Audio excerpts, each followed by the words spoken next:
তো হতে পারে। আমি আজকের এই ভিডিও আমরা কিছু ছবি নিয়েছিলাম। ऐसा एंजॉय मेला या very nice. Good Perfect. Thank you very much. Thank you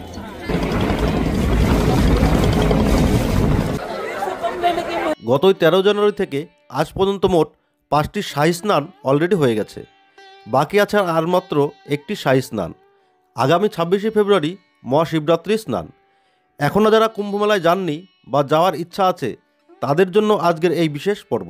দেখুন, কুম্ভমেলায় গিয়ে ত্রিবেণী সঙ্গমে যদি স্নান করতে চান বা অন্য যে কোনো ঘাটে, এটুকু মনস্থির করে তবেই বাড়ির থেকে বেরোন যে মেলায় এসে আপনাকে কিন্তু হাঁটতেই হবে কমপক্ষে 5 থেকে 7 কিলোমিটার।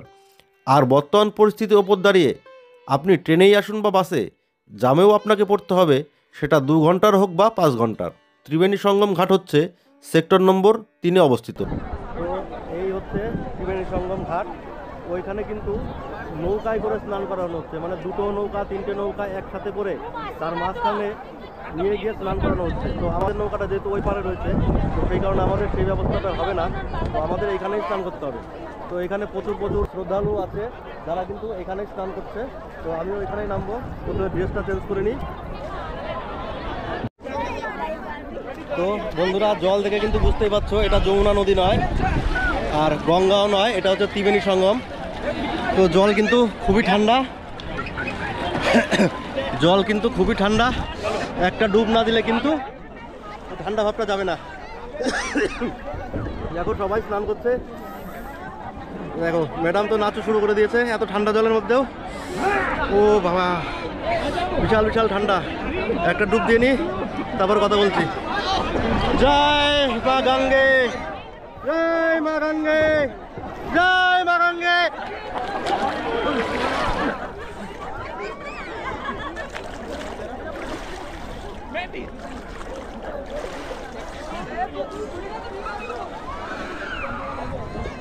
জলের স্রোতটা কিন্তু ভালোই লক্ষ্য করা যাচ্ছে, ভালোই স্রোত আছে জলে। তো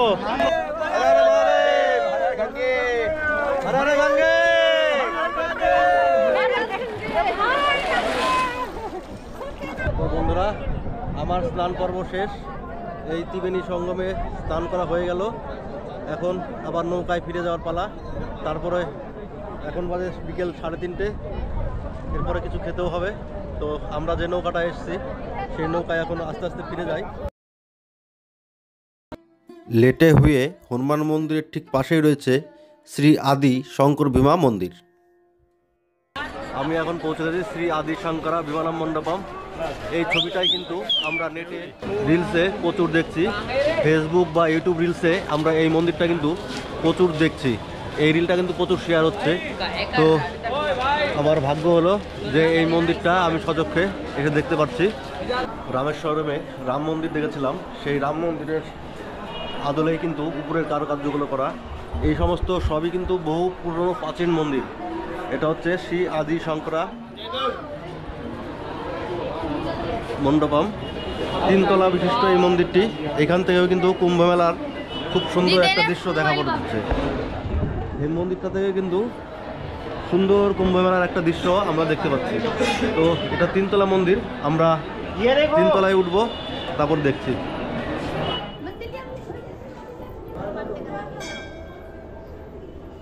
এখানে কিন্তু মানে ঘুরে দেখার মতো অনেক জায়গা আছে, যেগুলো একদিন বা 2 দিন থেকে এই মন্দিরে সমস্ত কিছু ঘুরে দেখা কিন্তু সম্ভব নয়।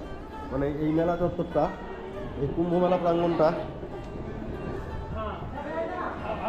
তো এই কুম্ভ মেলা প্রাঙ্গণটা একদিন বা 2 দিনে ঘুরে দেখা কিন্তু সম্ভব নয়। আমি যতটুকু পারছি আপনাদের এই ক্যামেরার মাধ্যমে তুলে ধরার চেষ্টা করছি। তো এসেছিলাম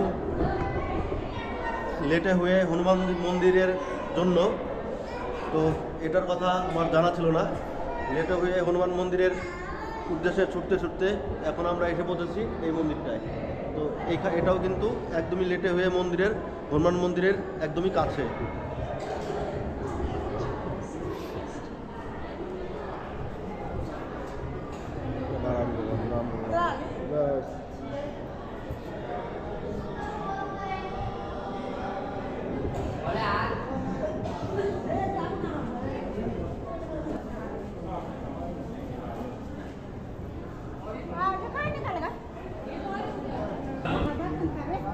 হচ্ছে শ্রী ভোলেনাথের মূর্তি।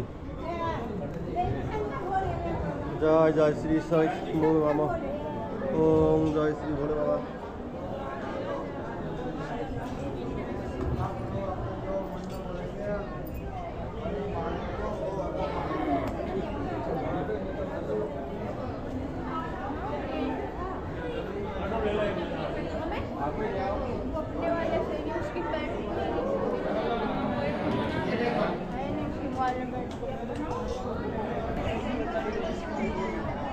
তো এইখান থেকে দেখুন, এইখানকার কুম্ভমেলার নজারা। আমরা আছি শঙ্করাচার্য মন্দিরের একদম উপরে, মন্দিরের উপর থেকে আমরা এই দৃশ্যটা দেখতে পাচ্ছি। কুম্ভমেলার পুরো ভিউটা কিন্তু এখান থেকে আমরা দেখতে পাচ্ছি। আর নিচ দিয়ে সব পার্কিং, মেলা চত্বর। তো এটা সেক্টর নম্বর 3, সেক্টর নম্বর 3 থেকে এখন আমি আছি শঙ্করাচার্য মন্দির। শঙ্করাচার্য মন্দিরের একদম 5 তলার উপরে, শঙ্করাচার্য মন্দিরের একদম 3 তলার উপর থেকে আমি এখন এই ছবিগুলো ক্যামেরা বন্দি করছি। তো এইখানে আসলে তো ঘুরে দেখতে পারেন, এটা কিন্তু হনুমান মন্দিরের একদম পাশেই এই মন্দিরটা।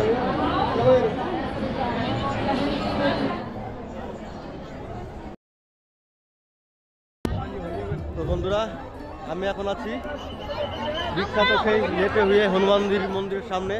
তো পুরো কুম্ভ মেলার ভিড়টা যেন এখানে এসে জমা হয়েছে।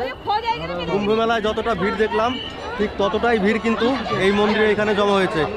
তো কোথা দিয়ে লোক আসতে যাচ্ছে জানি না। আমি কিন্তু একটু শর্টকাট রাস্তা নিয়েছি এই মন্দিরে ঢোকার জন্য, নাহলে কিন্তু আমি ঢুকতে পারতাম না।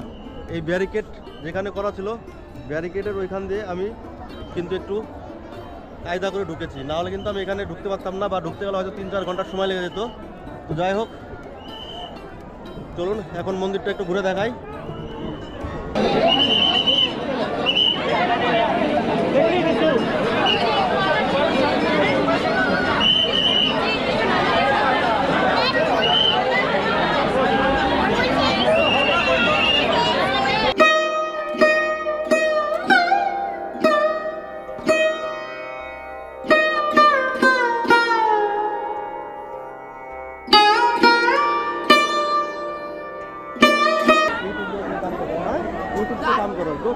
इधर हो जाएगी, अब उधर पीछे फोटो ना, बढ़ते आप बताइए। তো কি লেভেলের ভিড়, কথাটা আমি এমনি বললাম না, যে পুরো কুম্ভ মেলার ভিড় কিন্তু এই লেটে হয়ে হনুমানজির মন্দিরের এখানে এসে পড়েছে। তো মন্দিরের ছবি এখানে আমি খুব একটা ভালোভাবে নিতে পারিনি। এই হচ্ছে হনুমানজির মন্দির। दीपक के साथ तुरंत कार्य में ये जो बंद कर रहे हैं छोड़ के तुरंत कार्य में।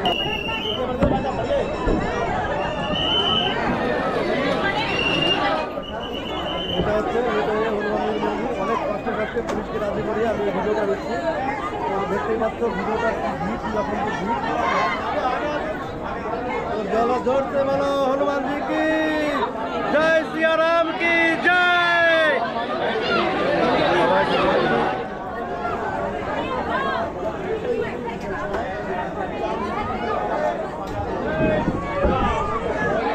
জয় শ্রীরাম, জয় শ্রীরাম, জয় শ্রীরাম, জয় জয় শ্রীরাম, জয় জয় শ্রীরাম।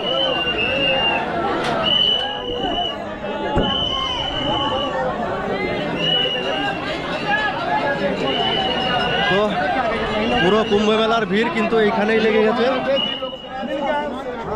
পুরো কুম্ভ মেলার ভিড় যেন এইখানেই, অনেক লাইন, বাইরেটা কিন্তু পুরো লাইন। আর এখানে সব আরতি প্রদীপ জ্বালিয়ে যার যার মনস্কামনার জন্য এখানে কিন্তু প্রদীপ জ্বালাচ্ছে। জয় শ্রীরাম, জয় শ্রীরাম। সকালবেলার থেকে কিছু কিছু জিনিস আমি টার্গেট নিয়েছিলাম, তো সমস্ত টার্গেট আমার আজকে পূর্ণ। হোটেল থেকে যখন বেরিয়েছিলাম এই সমস্ত জিনিসগুলো আজকে করব, মানে এই সমস্ত দর্শনগুলো আজকে ছাড়বো। তো সমস্ত কিছু টার্গেট আমার আজকে কমপ্লিট। আজকের মতো আমার মেলা ঘোরা মোটামুটি কমপ্লিট। তো চলো বন্ধুরা, এখন হোটেলে ফিরবো ক্লান্ত হেঁটে হেঁটে। আর এইখান থেকে হনুমানজির মন্দিরের লাইনটা একবার দেখিয়ে দিই। এই যে দূরে লাইনটা দেখা যাচ্ছে হনুমানজির, ওই যে লাইনটা, ওইখান থেকে কিন্তু হেঁটে আপনাকে ওই ভেতরটা গলি দিয়ে পার হয়ে এইখানে এই মন্দির আসতে হবে। তো ধরে নিন মোটামুটি যা লাইন আছে 2 থেকে আড়াই ঘন্টার সময় কিন্তু লাগবে এই লাইনে দাঁড়িয়ে যদি আসতে চান। আমি একটু বাঁকা পথে এই মন্দিরে এসেছি, যদিও কাজটা ঠিক নয়, কিন্তু কিছু করার নেই। অনেক পরিশ্রম, মানে সকাল থেকে অনেক হেঁটে হেঁটে অনেক পরিশ্রম করে ফেলেছি। তো যেই কারণে আমার আর শরীর চলছে না, আমি একটু বাঁকা পথেই এই মন্দিরটা দর্শন করে গেলাম। হয়তো প্রভুর এই ইচ্ছা ছিল। তো যাই হোক, দর্শন কিন্তু ভালোভাবে করে নিয়েছি আমি।